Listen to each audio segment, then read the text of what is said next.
Ladja za križarjenje, na kateri je izbruhnil smrtonosni hantavirus, ki je doslej zahteval 3 življenja, je zgodaj zjutraj priplula na kanarski otok Tenerife. Zdravniški pregledi, testiranja in evakuacije potnikov iz 23 držav ter dela posadke še vedno potekajo. Prve skupine potnikov so s posebnimi letali že poletele v svoje domovine. Ker vsi predstavljajo stike z visoko stopnjo tveganja, bodo naslednje tedne preživeli v karanteni. Melita Stolnik.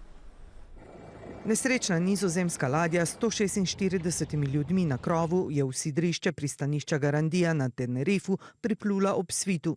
Prva se je smela izkrcati skupina 16 španskih potnikov. Todo el pasaje sigue asimptomático. Oblečene v zaščitne obleke in z maskami, s seboj imajo lahko le malo ročno prtljago z najnujnejšimi osebnimi predmeti, so potnike v skupinah po 5 ljudi s čolni prepeljali v pristanišče, od tam pa z vojaškimi avtobusi na zavarovani del letališča. Popoldne so z nizozemskim letalom proti domu poleteli še državljani Nizozemske, Nemčije, Belgije in del posadke.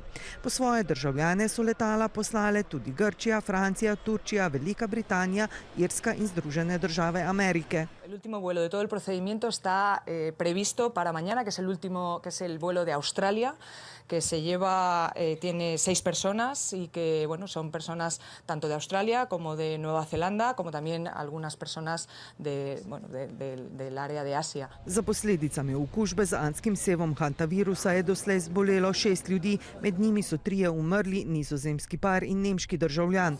Obstajata pa še 2 suma okužbe. This is not another COVID. And the risk to the public is low. 30 članov posadke ter truplo potnika, ki je umrl na ladji, ostajajo na krovu Hondiusa in bo jutri odplulo na Nizozemsko, kjer bodo ladjo temeljito razkužili.